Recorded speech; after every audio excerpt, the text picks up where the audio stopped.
अस्सलामुअलैकुम, मैं हूं मरियम ज़ीशान। आप देख रहे हैं प्रोग्राम थिंक टैंक। मेरे साथ मौजूद हैं मुजीबुर रहमान शामी साहब, सलमान गनी साहब, डॉक्टर हसन अस्करी साहब और खावर घुमन साहब। नाज़रीन, अफगानिस्तान में होने वाली बर्क रफ्तार तब्दीलियाँ हर गुजरते दिन के साथ एक नई सूरत हाल को जन्म दे रही हैं। एक तरफ तो तालिबान की पेशकदमी बढ़ती जा रही है और दूसरी तरफ अफगान हुकूमत का पाकिस्तान पर इल्ज़ाम तराशी का सिलसिला भी जारी है। चमन से मुत्सिल अफगान इलाके और पाकिस्तान और अफगानिस्तान के माबैन मरकज़ी गुज़रगाह तालिबान ने इसका कंट्रोल हासिल कर लिया है, जिसके बायस बाबे दोस्ती बंद है, तिजारत मुकम्मल तौर पर मुअत्तल है, अमन के शराकतदार मुज़ाकरात पर जोर दे रहे हैं। जबकि वज़ीर-ए-आज़म पाकिस्तान इमरान खान ने अफगान मसले के हल के लिए एक नया ब्लॉक तश्कील देने की तजवीज़ दी है और इसके साथ साथ पाकिस्तान ने अफगान अमन कॉन्फ्रेंस के इनेकाद का ऐलान भी किया है, जो कि फ़िलहाल मुलतवी हो गया है। इसकी वजूहात भी जानेंगे, लेकिन एक तरफ अगर दुनिया की तरफ नज़र दौड़ाई जाए तो अमेरिका कह रहा है कि ताकत के ज़ोर पर बनाई गई हुकूमत कबूल नहीं होगी और बरतानिया ने तालिबान के लिए ये इंदिया दिया है कि अगर तालिबान बैनुल-अक़वामी ज़ाब्तों की पासदारी करते हैं तो तालिबान की हुकूमत उन्हें कबूल होगी।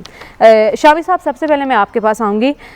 एक तरफ हमारी नेक नियति, हमारी कोशिशें जो हम अब तक कर रहे हैं, दूसरी तरफ अफ़गान हुकूमत का इल्ज़ाम तराशी का सिलसिला जारी है। वज़ीर आज़म ने इसे इंतहाई नाइंसाफ़ी करार दिया है। आपको लगता है अफ़गान हुकूमत समेत क्या अब भी हमारी नेक नियति पर शक किया जा रहा है दुनिया को? देखें, अफ़गान हुकूमत जो है उसके पास अपनी फ़ौज मौजूद है, दूसरे दफाई अदारे मौजूद हैं। अमेरिका ने उस फ़ौज को तरबियत दी है, 20 साल लगे हैं उसे बनाने में, $80 बिलियन से ज़ायद उस पर ख़र्च हुए हैं। अब अगर वो फ़ौज जो है वो उसके कुछ काम नहीं आ सकती तो पाकिस्तान का इसमें क्या कसूर है? और अगर नेटो फोर्सेस जब मौजूद थी वहाँ और उस वक्त वो सारे इस अफ़गान हुकूमत को सपोर्ट कर रहे थे और नेटो हुकूमत जो है वो अफ़गान हुकूमत को तवानाई नहीं फराहम कर सकी तो पाकिस्तान का क्या कसूर है? देखें, अशरफ गनी साहब दाखिली कमज़ोरी में मुब्तला हैं। अब वो दाखिली कमज़ोरी जो है और उसका अजाला नहीं कर पा रहे और पाकिस्तान पर इल्ज़ाम तराशी कर रहे हैं। और वज़ीर आज़म इमरान खान ने उनको बड़ा दो टोक और वाज़ेह जवाब दिया है कि पाकिस्तान जो है वो अमन चाहता है। पाकिस्तान जो अफ़गानिस्तान में जो कुछ होता रहा है, पाकिस्तान को उससे शदीद नुकसान पहुंचा है और पाकिस्तान ने पूरी कोशिश की है कि तालिबान जो हैं और मौजूदा जो अशरफ गनी की हुकूमत है, ऐसा माहौल पैदा किया जाए कि उनके दरमियान कोई बातचीत शुरू हो सके। तो अभी आप देखिए कि जो कॉन्फ्रेंस इस्लामाबाद में होने जा रही थी वो भी अशरफ गनी साहब के कहने पर उसको मुलतवी किया गया है। अच्छा। तो बुनियादी बात यह है कि अशरफ गनी साहब को और तालिबान को बैठकर मामलात को तय करना है और ये फैसला करना है कि हुकूमत का ढांचा क्या होगा, वो कैसे कायम होगा, ये मौजूदा ढांचा किस तरह बरकरार रहेगा या नहीं रहेगा। तो अगर वो ये तय नहीं कर सकेंगे तो फिर तो पाकिस्तान तो क्या कोई दूसरा मुल्क भी कुछ नहीं कर सकेगा। फिर तो अगर जंग जदल होनी है और एक बंदूक के ज़रिए से और हथियारों के ज़रिए से आपने फैसला करना है तो फिर पाकिस्तान तो उस दुआ ही कर सकता है, इसके अलावा तो कुछ नहीं कर सकेगा। शामी साहब, अफगान सियासी वफ्द आज दोहा रवाना हो रहा है। 11 रुकनी वफ्द है जो तालिबान से मुज़ाकरात करेगा। कोशिशें तो कर रहे हैं। आपको लग रहा है कि किसी को अपने रवैये में लचक दिखाने की ज़रूरत है, तालिबान को या अफगान हुकूमत को? देखिए, दोनों ही को लचक दिखाने की ज़रूरत है, अगर क्योंकि दोनों के पास जो है वो कोई कुल्ली इख्तियार नहीं है और ये जो मामला है वो एक दिन में तय होने का नहीं है। अगर आपने ताकत के ज़रिए फैसला करना है तो फिर ताकत का इस्तेमाल जो है उसके बारे में तो आप कह नहीं सकते उसका नतीजा क्या निकलेगा। अफ़गानिस्तान में जब से सोवियत फ़ौजें आई हैं मुसलसल ताकत का इस्तेमाल जारी है। सोवियत फ़ौजें यहाँ से शिकस्त खा के निकली, उसके बाद नेटो की फोर्सेस आई, उनके हाथ कुछ नहीं आया। $1 ट्रिलियन से ज़्यादा उन्होंने खर्च किया है अमेरिका ने यहाँ और नेटो फोर्सेस ने, तो फिर उसके बाद आप देखिए कि अगर वहाँ अमन कायम नहीं हो सका, सुकून कायम नहीं हो सका और अमेरिका को और नेटो फोर्सेस को तस्लीम करना पड़ा कि तालिबान एक ताकत है, उनके साथ बातचीत करनी पड़ी, फिर विड्रॉल करना पड़ा, तो फिर आप मुझे बताइए कि और कौन सा नुस्खा जो है वो इस्तेमाल किया जाएगा। तो अब अफगानिस्तान के अवाम जो हैं उनके जो नुमाइंदे हैं, अशरफ गनी साहब को भी उनकी नुमाइंदगी का दावा है, तालिबान को भी उनकी नुमाइंदगी का दावा है, तो अगर वो एक दूसरे के साथ नहीं बैठेंगे, कोई तय नहीं करेंगे आइंदा का रास्ता क्या होगा, लाए अमल क्या होगा, स्ट्रक्चर कैसे बनाएंगे, तो फिर बात तो नहीं बनेगी, फिर बात तो बिगड़ जाएगी और बिगड़ेगी तो जाहिर है हम उसे संभाल नहीं सकते। हम तो उनके लिए दुआ कर सकते हैं, कोशिश कर सकते हैं और जैसे कहते हैं आप घोड़े को पानी तक ला सकते हैं लेकिन पानी पीने पर तो मजबूर नहीं कर सकते ना। ठीक है, यानी सियासी हल के लिए ज़रूरी है कि दोनों फरीकैन मिल बैठें और बातचीत करें। अब दोहा में जो मुज़ाकरात होने जा रहे हैं सलमान साहब, आपको लगता है नतीजा खेज़ हो सकेंगे? क्योंकि तालिबान ने जंग बंदी के लिए कुछ शराइत रखी हैं, कुछ मुतालबात किए हैं, जिनमें 7,000 कैदियों की रिहाई और अक़वाम मुत्तहिदा की ब्लैक लिस्ट है, कुछ लीडर्स हैं जिनके वो नाम निकलवाना चाहते हैं। देखें मरियम, दोहा में होने वाले मुज़ाकरात के नतीजे में ही अमेरिका और तालिबान के दरमियान मुआहदा हुआ था और दोहा की एक अहमियत और हैसियत है अफ़गानिस्तान के हवाले से।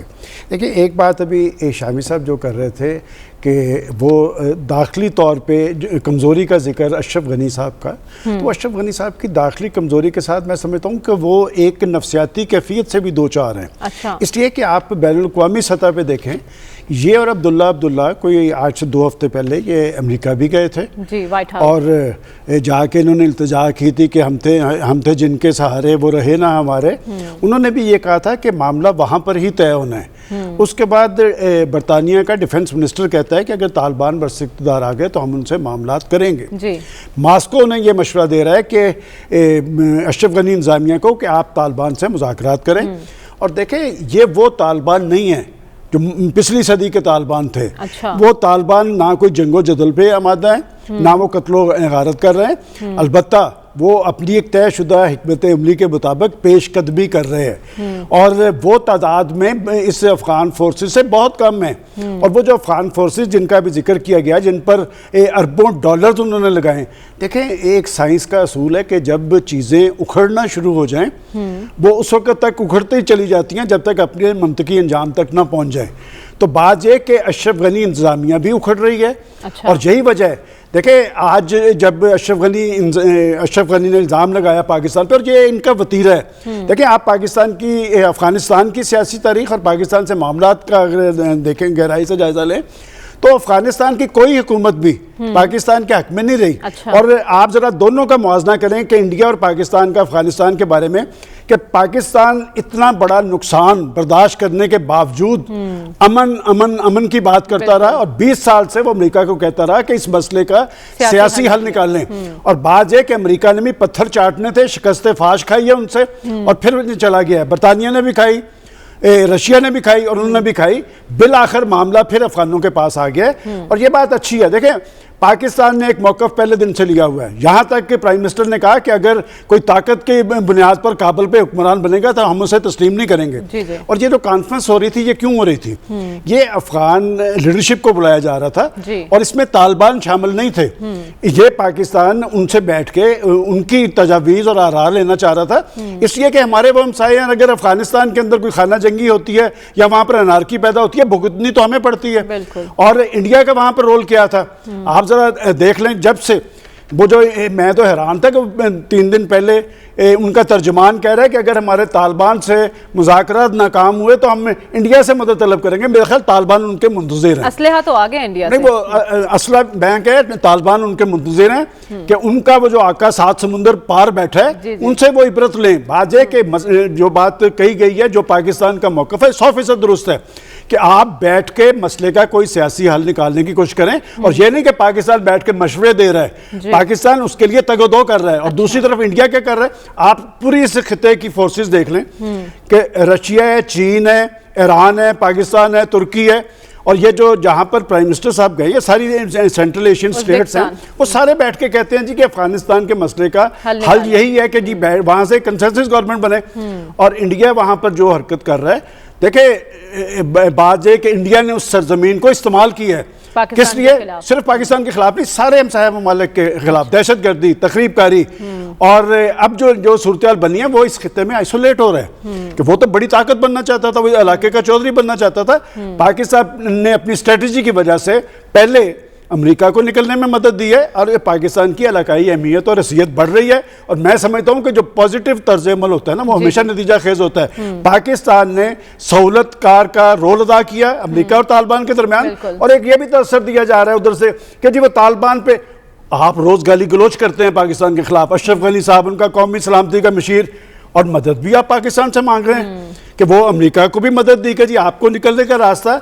अब वो कहते हैं जी कि रोज गाली गलोच करने के बाद कि पाकिस्तान तालिबान को मजबूर करे। देखें, तालिबान अगर पाकिस्तान का कोई एहतराम करते हैं, हर आदमी अपना मुफाद पहले देखता है। उस वक्त जब उन्होंने पाकिस्तान की बात मानी थी अमेरिका के साथ मुज़ाकरात के लिए, इसलिए मानी थी कि वहां पर जंगो जदल से वहां तो लोग मर रहे थे, और उन्होंने अपने मुफाद में ये मशवरा कबूल किया और दोहा के अंदर मुज़ाकरात की मेज लगी। अब वो जो बात कह रहे हैं, मैं नहीं समझता कि तालिबान एक ऐसी सूरत हाल में जब एक सुपर पावर और उसके अलाइज को 40 मुल्कों को शिकस्त दे के वो तो आ रहे हैं, वो आपके मेरे रोकने से तो नहीं रुकेंगे, ना अशरफ गनी से रुकेंगे। अशरफ गनी साहब तो वो थर थर कांप रहे हैं, बुखलाहट है, झुंझलाहट है, पाँव के नीचे से जमीन निकल रही है, और पाकिस्तान पे बरस रहे हैं। भाई अपनी आप खुद भुगते हैं, वो तालिबान आपका बंदोबस्त कर लेंगे, लिहाजा बाजे आप उन्हें रोक नहीं सकते। अगर और 20 साल की तगोदाव के बाद वो अशरफ गनी की हुकूमत में शामिल होने के लिए आ रहे हैं, तो लिहाजा ये देखें, ये बात अब महीनों की नहीं है, ये हफ्तों की है। पाकिस्तान का रोल पॉजिटिव है, और मेरा ख्याल पाकिस्तान का मशवरा कबूल कर लें तो ये अफगान इंतजामिया के लिए मददगार ही साबित होगा। वज़ीर आज़म इमरान खान भी कह चुके हैं कि तालिबान को अगर अपनी फतह नजर आएगी तो वो हमारी बात भी नहीं मानेंगे। डॉक्टर साहब, ये जो तासुर दिया जा रहा है कि ये तालिबान पिछले तालिबान से मुख्तलिफ हैं, तो किस तरह से मुख्तलिफ हैं? क्या तालिबान क़यादत ने नापसंदीदा हालात से नबर्द आज़मा और गुफ्तो शनीद से हालात सुधारने का फ़न सीख लिया है? मेरा ख्याल है कि एक तो जनरेशनल डिफरेंस पैदा होता है, क्योंकि जनरेशन के साथ सोच और चैलेंजेस की नौइयत डिफरेंट है, और ये रियलाइजेशन है कि अगर आपने एक रियासत के तौर पे फंक्शन करना है तब आप एक अंदाज में बिहेव करते हैं, और अगर आपने एक तहरीक के तौर पे अफ़गानिस्तान एक मुल्क की हैसियत से तालिबान के अंडर बिहेव करेगा या एक तहरीक की हैसियत से, दोनों के मुख्तलिफ रोल हैं। और मेरा ख़्याल ये है कि मौजूदा तालिबान को ये एहसास है कि अगर उन्होंने कोई हुकूमत वहाँ बनानी है तो उसे एक रियासत के तौर पे बिहेव करना पड़ेगा। जहाँ तक दोहा के मुज़ाकरात का ताल्लुक़ है, अगर ये कामयाब हो जाते हैं तो मुझे खुशी होगी, लेकिन हैरानी। हैरानी इसलिए कि फ़िलहाल हमें कोई इम्कानात दोनों साइड से कोई ऐसे सिग्नल नज़र नहीं आ रहे जिसकी बुनियाद पे हम ये कह सकें कि कोई एग्रीमेंट का इम्कान है, क्योंकि एक तरफ तालिबान को कामयाबियाँ हासिल हो रही हैं, दूसरी तरफ का तालिबान के लिए अशरफ गनी की जो टीम है वो एक्सेप्टेबल नहीं है। अगर अशरफ गनी और उनके करीबी साथी एक साइड पे हो जाएं तब तो इम्कान है कि तालिबान ग़ालिबन बातचीत करके कोई इंटरम अरेंजमेंट कर दें, लेकिन अगर ऐसा नहीं होता तो मेरा ख्याल ये है कि इन मुज़ाकरात में नाकामी ना सही तो कामयाबी नहीं होगी। और जहाँ तक पाकिस्तान वाले मुज़ाकरात का ताल्लुक था, मेरे नज़दीक इतने शॉर्ट नोटिस पे कॉन्फ्रेंस बुलाना कोई दानिशमंदी नहीं थी। और जबकि आपको पता है कि इतने डिफ़िकल्ट पार्टनर्स हैं जिनको आप इनवाइट कर रहे हैं, जिस आप पे इल्ज़ामात लग रहे हैं, और ये इल्ज़ामात पाकिस्तान पे मज़ीद बढ़ेंगे। पाकिस्तान को इसके लिए तैयार होना चाहिए, क्योंकि अफ़गानिस्तान अपनी कमज़ोरी को कवर करने के लिए वो हिंदुस्तान उसको इको करता है, यानी अफ़गानिस्तान एक इशू रेस करता है, हिंदुस्तान उसको इको करके इंटरनेशनल लेवल पे ले जाता है। और अगर तालिबान काबुल के करीब पहुंच गए तो फिर आप पे अमेरिका की तरफ से भी इल्ज़ामात लगेंगे। फिलहाल अमेरिका एक मॉडरेशन से पाकिस्तान पे क्रिटिसाइज नहीं कर, कम से कम ऑफिशियल सर्कल्स उनके प्रेशर आ सकते हैं हम पे अमेरिका की तरफ से, वो प्रेशर की बात तो अगर फिर टाइम होगा तो बात हो जाएगी। देखिए, इस अमेरिका का प्रेशर फ़िलहाल तो ये होगा, अगर तालिबान काबुल के करीब पहुंचते हैं तो अमेरिका भी पाकिस्तान पे इल्ज़ाम लगाएगा। तो पाकिस्तान को मेंटली इन चीज़ों के लिए तैयार होना है और ये देखना है कि जो सिचुएशन डेवलप होगी वो कोई इतनी फौरी तौर पे पाकिस्तान के फेवर में नहीं होगी। उसको डील करने के लिए पाकिस्तान का फॉरेन ऑफिस और पाकिस्तान की सिक्योरिटी एजेंसीज जो हैं वो क्या करेंगी। ठीक है, खबर आपके जानिब आऊंगी। खबर आपसे चाहिए, ये कॉन्फ्रेंस मुलतवी क्यों हुई है? इसका बड़ा सादा सा जवाब ये है कि इस वक्त जो मौजूदा प्रेसिडेंट हैं अफगानिस्तान के अशरफ गनी साहब ji, he is working as a spoiler, he is acting as a spoiler peace process के। जो भी कोशिशें हो रही हैं इंटरनेशनल लेवल के ऊपर, रीजनल लेवल के ऊपर, वो नहीं चाहते कि कुछ हालात इस सिमत में जाएं कि जो है मामला हल हो। एक जो सवाल है ना, ज़रूर अपने पैनलिस्ट से पूछिएगा, और मैं तो यहाँ पे इस्लामाबाद में काफ़ी लोगों से पूछा, इसका जवाब किसी से नहीं मिला कि अशरफ गनी साहब कौन हैं। याद होगा आपको 9/11 के बाद जिस जहाज़ में ये सारे लोग, ये प्रॉक्सीज बैठ के आए थे, जिसमें हामिद करजई साहब, उनकी बेगम और बाकी लोग, उस जहाज़ के अंदर ये भी पीछे बैठे हुए थे। अच्छा। अमेरिका में साहब पढ़ाते रहे हैं, वहाँ पे इन्होंने नेशनलिटी भी ली हुई थी। तो ये क्यों कर हो गया कि अमेरिका बहादुर चाह रहे हैं अफगानिस्तान के अंदर पीस प्रोसेस, बज़ाहिर हमें नज़र आ रहा है कि उसको कामयाब करवाना चाह रहे हैं, खुद वो तालिबान से बात करके निकल जाते हैं, और अशरफ गनी की हुकूमत ऑन ग्राउंड, ये शामी साहब मुझे इस में बेयर करेंगे कि 60% तो डोनेशंस के ऊपर चल रही है। बाकी जो उनका थोड़ा बहुत रेवेन्यू है, कोई वॉर इकोनॉमी, वहाँ पे कोई पॉपी, हीरोइन, ये सारा वहाँ से भी पैसा वैसा आ रहा है। अभी भी उनकी जो फौज है उसका सारा इक्विपमेंट, उसके सारी उनके तनख्वाहों के पैसे, सिविलियन हुकूमत के सारे के तनख्वाहों के पैसे, वो तो अमेरिका बहादुर दे रहा है। अमेरिका बहादुर के ऊपर जब इतना ज़्यादा डिपेंडेंट है अशरफ गनी, तो अशरफ गनी अमेरिका की बात क्यों नहीं मान रहा? जो इसके पीछे जो चीज़ें नज़र आ रही हैं इस्लामाबाद के अंदर, जो कुछ लोगों से बात हुई है, कुछ जुम्मेदारान से, उसमें लग ये रहा है कि मोहतरम अशरफ गनी साहब किसी के इशारे के ऊपर, जाहिर बात है अमेरिका उनके पीछे बैठा हुआ है, वो नहीं चाहते कि इस खित्ते के अंदर कोई अमन बहाल हो जाए। जाहिर है अफगानिस्तान के अंदर जब अमन बहाल हो जाएगा, यहाँ पे चाइना का BRI है, रशियन जो स्टेट्स हैं सारी की सारी रिपब्लिकन स्टेट्स हैं, उनके साथ मामलात, रशिया के साथ, इस खित्ते के अंदर जो है ना एक इकोनॉमिक बूम आ जाएगा। तो क्या अमेरिका बहादुर ये चाहेगा कि इस खित्ते के अंदर ये पीस एंड प्रॉस्पेरिटी आ जाए? लिहाजा इसके पीछे जो मामला चल रहे हैं वो एक लार्जर एक कॉन्स्पिरेसी है। वो आने वाले डबल गेम कौन कर रहा है? खबर तौर पर इसके पीछे कौन है? डबल गेम कौन खेल रहा है? ज्यादा देखें, ज्यादातर जिम्मेदारी जो है वो अमेरिकन के ऊपर आती है। अच्छा। एक तरफ अमेरिकन वहां पे 20 साल बैठे रहे, $1.5 ट्रिलियन आपने लगाया, अभी भी कहते हैं कि जी हम जो है काबुल को नहीं गिरने देंगे। काबुल के अंदर उन्होंने अपने 500-600 फौजी वहां पे रखे हैं। अभी जिसे मैंने अर्ज किया कि इस वक्त जो मौजूदा अफगानिस्तान की हुकूमत है, उनकी तमाम तर जो मुआशी ज़रूरियात हैं वो तो अमेरिका बहादुर पूरी कर रहा है, और कहीं से तो नहीं आ रही, और बाकी जो वेस्टर्न कंट्रीज़ हैं। लिहाजा ये जिम्मेदारी अमेरिकन के ऊपर ही आती है। क्या वो अशरफ गनी को फोर्स नहीं कर सकते? क्या अशरफ गनी का बाजू पकड़ के वो दोहा पे उनको लेके जा सकते? ये सवाल है सबसे ज़्यादा पूछे जाने वाला, और अमेरिका के अंदर भी मीडिया सवाल कर रहा है, और हम यहाँ बैठ के भी कर रहे हैं जहाँ तक है पाकिस्तान का ताल्लुक। अब आज आपने जिक्र किया कि जी वहाँ पे ये कॉन्फ्रेंस क्यों पोस्टपोन हुई? कॉन्फ्रेंस इसलिए पोस्टपोन हुई कि काफ़ी ज़्यादा तादाद में जो अफ़गानिस्तान के जो ख़ास तौर पर ये जो अपोजिशन के लोग हैं वो पाकिस्तान आने के लिए तैयार थे। अब ये जो लोग हैं हमारी इतला के मुताबिक ये तालिबान के साथ भी राब्ते में हैं। हिकमत यार का जो बयान आपके सामने आ गया है कि हम तालिबान से लड़ने के लिए तैयार नहीं है, तालिबान तरीके से आए, बगैर बातचीत करें, और हम तालिबान के सपोर्ट को तैयार हैं। और मेजॉरिटी ऑफ ये जो अपोजिशन लीडर जिनको हमने बुलाया हुआ था ये तालिबान के साथ कोऑपरेट करने के लिए तैयार हैं। अशरफ गनी को ये लग रहा है कि अगर ये सारे का सारा मामला आगे बढ़ा तो फिर अशरफ गनी को जो हिस्सा मिलना है, या वो चाह रहा है कोई मामला उसके हाथ में रहे, तो वो हाथ में नहीं रहेंगे। लिहाजा सबसे ज़्यादा सवालिया निशान मौजूदा हालात में अशरफ गनी के ऊपर है, और अशरफ गनी किसकी चॉइस है, किसकी जो मर्जी और मंशा के साथ अफगानिस्तान के अंदर बैठे हुए हैं एज ए प्रेसिडेंट। मेरे ख्याल में इसमें कोई वो दो राय नहीं है। अमेरिकन उसके पीछे सपोर्ट है।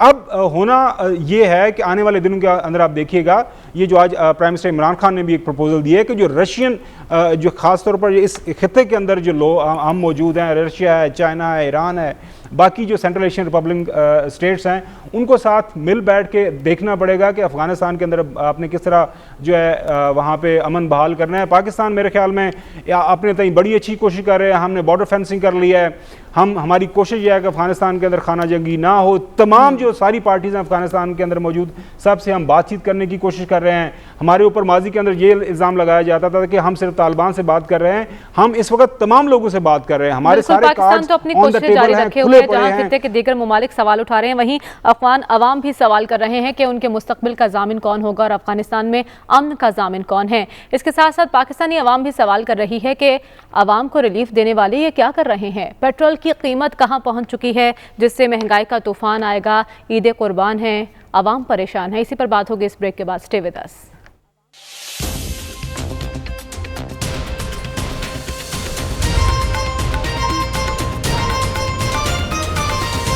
वेलकम बैक नाज़रीन। बजट पेश होने के बाद पेट्रोलियम कीमतों में मुसलसल तीसरी बार इजाफा हुआ है और गुज़िश्ता 12 माह में पेट्रोल की कीमत में मजमूई तौर पर 38 रुपये इजाफा हो चुका है। एक तरफ तो आवाम पर पेट्रोल बम गिरा दिया गया, जबकि दूसरी तरफ वज़ीर-ए-आज़म के मुआविन खुसूसी शहबाज गिल ने पहले से दुखी आवाम के ज़ख्मों पर नमक छिड़कते हुए कहा कि वज़ीर-ए-आज़म ने ओगरा सिफारिशात के बरक्स अवामी मफाद में पेट्रोल की कीमत में महज, इस लफ्ज़ पे गौर कीजिएगा, महज 5 रुपये 40 पैसे फ़ी लीटर इजाफे की मंजूरी दी है। ओगरा तजवीज़ के मुताबिक पेट्रोल की कीमतों में इजाफा ना करने और आवाम को ज़्यादा से ज़्यादा रिलीफ फराहम करने की गर्ज से किए जाने वाले इस फैसले के नतीजे में पड़ने वाला बोझ हुकूमत खुद बर्दाश्त करेगी।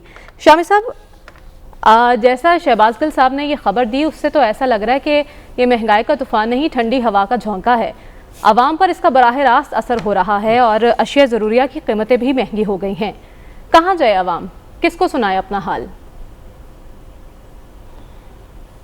देखें, जो मौजूदा हुकूमत है उसने ये एक वतीरा अपनाया है कि ओगरा की तरफ से सिफारिश होती है कीमत में इजाफे की, वो 11 रुपए की बात करती है, मौजूदा हुकूमत उसमें 5 रुपए का इजाफा कर देती है।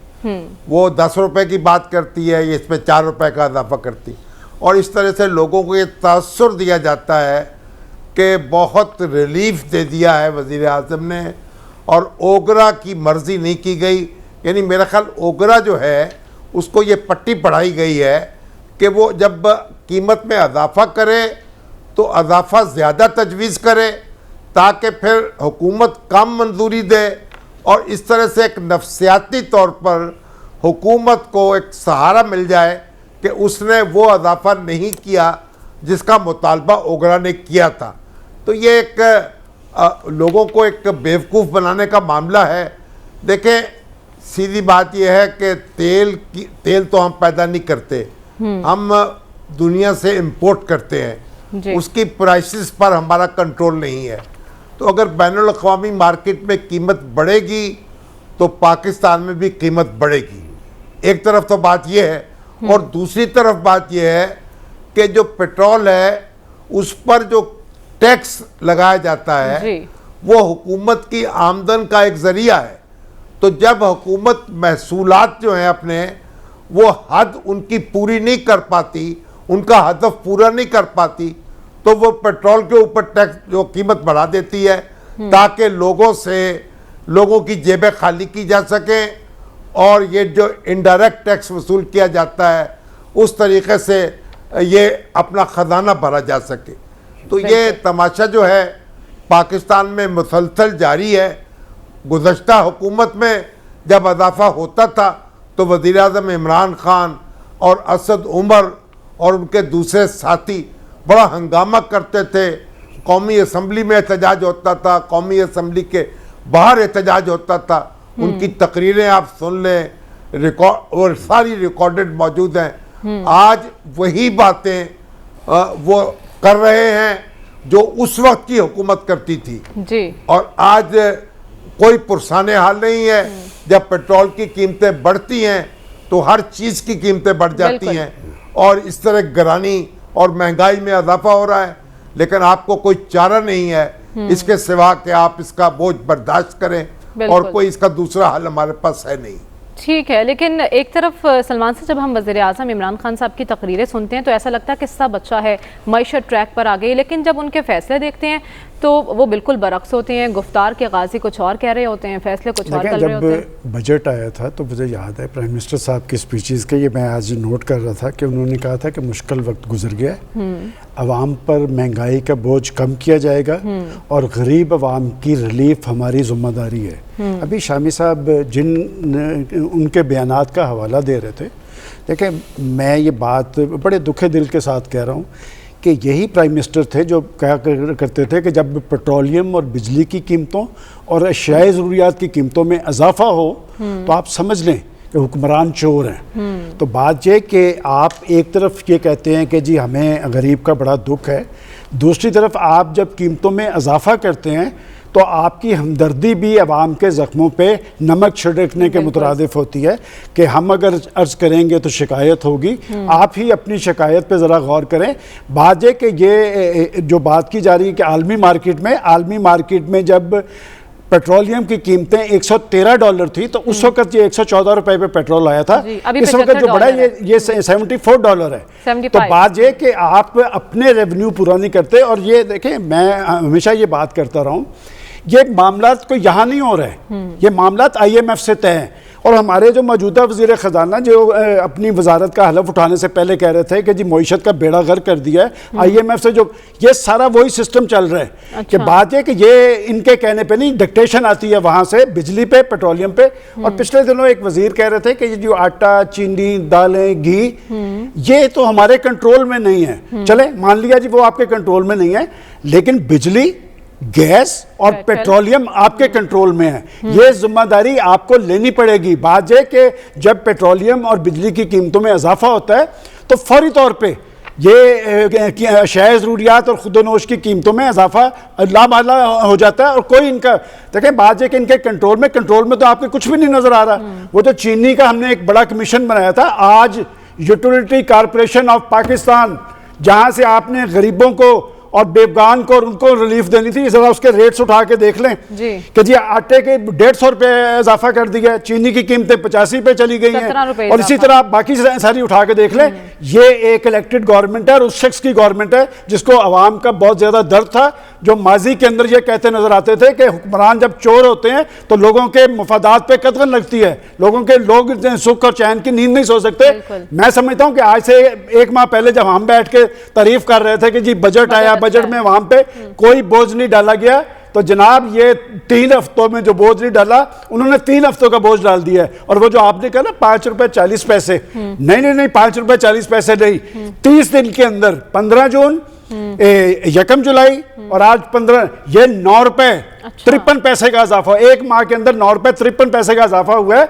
और ये एक इलेक्टेड गवर्नमेंट है। और इसीलिए मैं अब कहना नहीं चाहता कि वो जो आज़ाद कश्मीर में बड़े बड़े जलसे हो रहे हैं ना, वो इसी वजह से हो रहे हैं कि बात है कि लोगों का रद्दमल फिर सामने आएगा। और जब मैं समझता हूँ हज़रत अली का कौल है कि मुझे कहीं गुर्बत मिल जाए तो इसे मैं कत्ल कर दूं, क्योंकि ये लोगों से बहुत कुछ करवा देती है। बात है कि आपके आने के बाद जनाब गुर्बत में कई गुना इजाफा हुआ है, बेरोजगारी में इजाफा हुआ है, और आपको कोई ख्याल ही नहीं है। आप नोटिस ही लेते, जिस चीज़ का आप नोटिस लेते रहे उसकी कीमतें आसमानों से बातें करती जा रही है। लिहाजा आवाम को जवाबदेह होना पड़ेगा।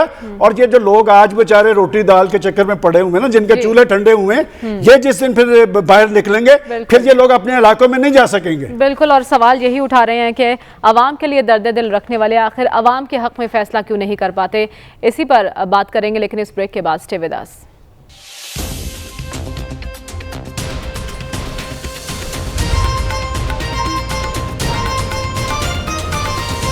वेलकम बैक नाज़रीन। पेट्रोल की कीमतें बढ़ाने का हुकूमत ये जवाब पेश करती है कि आलमी मंडी में तेल की कीमतें बढ़ रही हैं, लेकिन डॉक्टर साहब जब आलमी मंडी में तेल की कीमतें कम होती हैं तब आवाम को कौन सा फ़ायदा मिलता है? तब तो पाकिस्तान में पेट्रोल बहरान शुरू हो जाता है। देखिए, जो ये प्राइस मैनेजमेंट का इशू है, इसमें हुकूमत एक मुसलसल नाकामियों का शिकार रही है। अच्छा, कुछ तो बात आप कवर कर लेते हैं कि जी वो इंटरनेशनल मार्केट में प्राइस जो है वो ऊपर जा रही है, लेकिन जिस हिसाब से प्राइस ऊपर जाती है या नीचे आती है उसका मुकम्मल बेनिफिट लोगों को नहीं मिलता। जब नीचे आती है तो बेनिफिट नहीं मिलता। देखिए इसमें और बहुत सी प्राइसेस ऐसी हैं जिनको हुकूमत मैनेज कर सकती है, लेकिन हुकूमत मैनेज करना नहीं चाहती। वजह इसकी यह है कि हुकूमत ने जो मार्केट फोर्सेस हैं उनको खुली छुट्टी दी हुई है। और मैंने इस प्रोग्राम में बार बार ये कहा है कि ये बुनियादी जिम्मेदारी प्रोविंशियल गवर्नमेंट्स की होती है प्राइस को मैनेज करना। फेडरल हुकूमत की गाइडेंस होती है, ओवरऑल सुपरविजन होती है, लेकिन प्राइस मैनेजमेंट जो है वो प्रोविंशियल सब्जेक्ट है। और मैंने ये भी कहा है कि प्रोविंशियल गवर्नमेंट को डिस्ट्रिक्ट एडमिनिस्ट्रेशन के ताउन से प्राइसेस को मैनेज करना चाहिए। लेकिन बदकिस्मती ये है कि आज अगर नान भाई ये फैसला कर लें कि नान 15 रुपए से 20 रुपए पे जाएगा, तो हो सकता है कुछ ये डिस्ट्रिक्ट एडमिनिस्ट्रेशन वाले मिन्नत समाजत करके उसे 18 पे रोक लें, लेकिन हुकूमत इनको पीछे नहीं ला सकती। वजह यह है कि जब इकोनॉमिक फोर्सेस को आपने खुली छुट्टी दी हुई हो, जब इकोनॉमिक फोर्सेस के आगे हुकूमत हाथ बांध के खड़ी हो, तो कभी मार्केट जो है आप कंट्रोल नहीं कर सकते। अभी कुछ दिन हुए हमारे अखबार में एक खबर छपी थी कि आड़तियों की जिम्मेदारी है जिसकी वजह से प्राइसेस बढ़ी हैं। भाई ये आड़ती के आसमान पे रहते हैं, आड़ती के इस मुल्क के शहरी नहीं है। आड़तियों को किसने कंट्रोल करना है? अमेरिका ने कंट्रोल करना है। ये प्रोविंशियल गवर्नमेंट की जिम्मेदारी होती है कि वो इन आड़तियों को कंट्रोल करे। तो ये जो मिडिल मैन का जो रोल है उसको जब तक ये हुकूमत कंट्रोल नहीं करेगी, जब तक हुकूमत में ये एहसास पैदा नहीं होगा कि सिटीजन्स के राइट्स को प्रोटेक्ट करने की बुनियादी जिम्मेदारी उसकी है।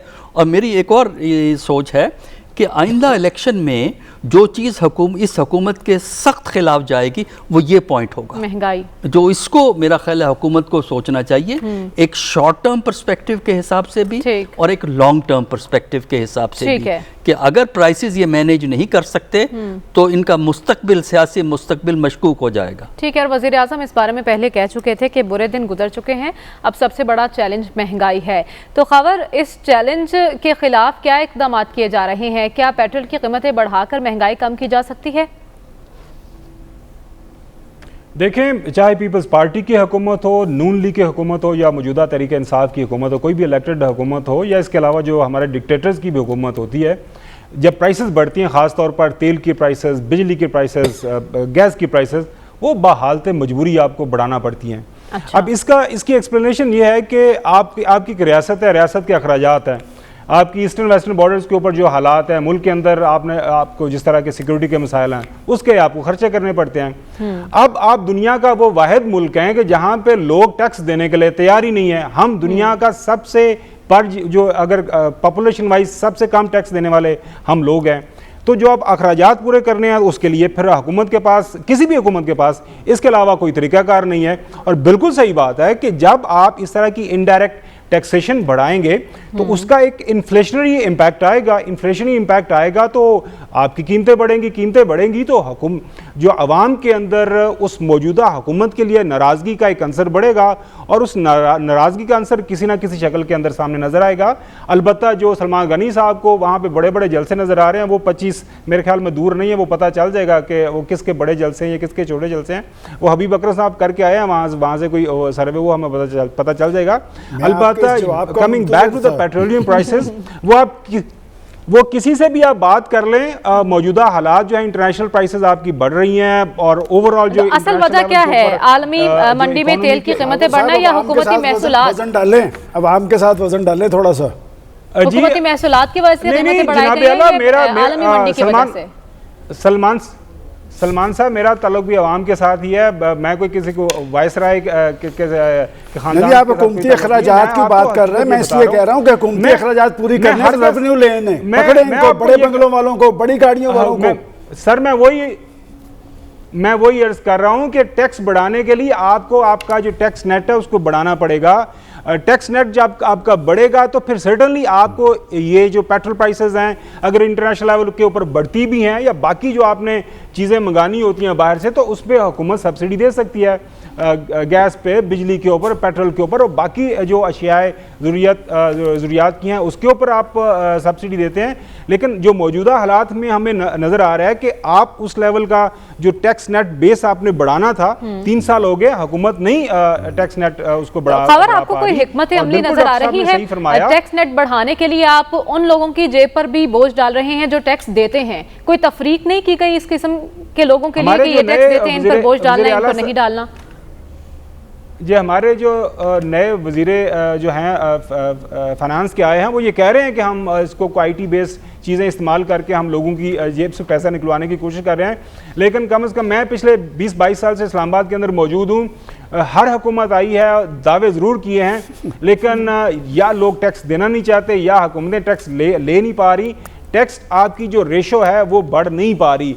टैक्स आप नहीं बढ़ाएंगे तो फिर इस तरह की इनडायरेक्ट टैक्सेशन के ऊपर हर हुकूमत को गुजारा करना पड़ेगा। और जब फिर टैक्सेशन बढ़ती है, इनडायरेक्ट टैक्सेशन, फिर हमें टेलीविजन के ऊपर बैठ के प्रोग्राम करने पड़ेंगे। और हम ज़रूर करेंगे कि ये किसी भी हुकूमत की नाकामी होती है। और डॉक्टर साहब ने ठीक फरमाया कि और ख़ास तौर पर इमरान खान की जो हुकूमत है, माजी के अंदर जो इनका एक स्टैंस रहा है इन प्राइसेस के हवाले से कि माजी की हुकूमतें क्यों नहीं ये कंट्रोल। लेकिन आवाम सवाल कर रहे हैं कि क्या ये बेहतर तरीका है, अगर आप टैक्स नेट बढ़ाने में नाकाम है तो आवाम की जेब पर इजाफा डाल दिया जाए, बोझ डाल दिया जाए, इससे सबसे ज़्यादा कम आमदनी वाले तबके पर सबसे ज़्यादा असर होगा। तो खुदारा इस जानिब ध्यान दीजिए, क्योंकि 2023 में आपने इन्हीं आवाम के पास जाना है जिस पर महंगाई का बोझ डाल रहे हैं। आज के प्रोग्राम से हमें इजाज़त दीजिए, आपसे मुलाकात होगी इंशाल्लाह कल। अल्लाह हाफ़िज़।